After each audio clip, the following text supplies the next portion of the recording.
আমরা দুই বন্ধু হাওড়া থেকে হাওড়া আহমেদাবাদ সুপারফাস্ট ট্রেন ধরে প্রায় 40 ঘন্টা জার্নি করে বরোদা স্টেশনে সকাল 10টা 30 মিনিটে নেমেছিলাম। বরোদাতে আমার এক বন্ধু থাকে, তার নাম অমিতাভ অধিকারী। সে বরোদার আর্ট কলেজের একজন শিক্ষক। তো আমরা দুজনে তার বাসায় উঠি। তারপর সেখান থেকে আমরা বাস ধরে পাওয়াগড় মন্দিরে পৌঁছাই।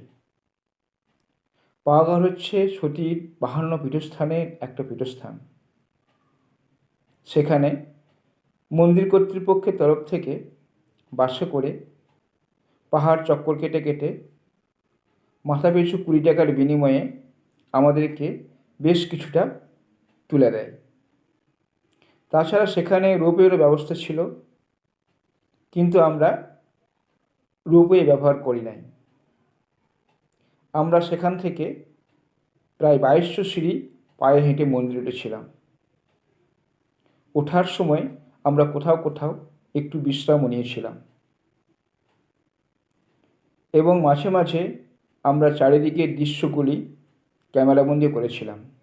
এইভাবে আমরা সকল তীর্থযাত্রীদের সাথে একটি একটি করে সিঁড়ি অতিক্রম করে প্রায় 2200 সিঁড়ি ওঠার পরে আমরা মন্দিরে পৌঁছেছিলাম। আর এটা হচ্ছে রোপওয়ে। এটা করে মন্দিরে ওঠা যায় এবং নামাও যায়। এর মাথাপিছু 450 টাকা করে ভাড়া ছিল, কিন্তু আমরা এই রোপওয়ে করে উঠি নাই, আমরা পায়ে হেঁটে মন্দিরে উঠেছিলাম। এই দৃশ্যগুলি হচ্ছে মন্দিরের উপর থেকে তোলা দৃশ্য।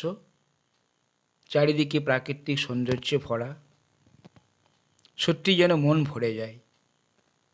তবে আমি প্রত্যেক দর্শককে বলবো, গুজরাট এলে যেন প্রত্যেকে একবার মায়ের দর্শন করে যায়।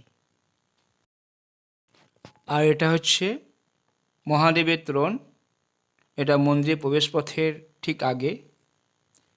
আর এটা হচ্ছে মন্দিরের প্রবেশপথে মানুষের ভিড়। আর এই যে দেখতে পাচ্ছ মন্দিরের ভিতরে মানুষের ভিড়। আর এটা হচ্ছে সতী মায়ের বিগ্রহ। আর এই যে ছবিটা হচ্ছে মন্দিরের পাশ থেকে তোলা।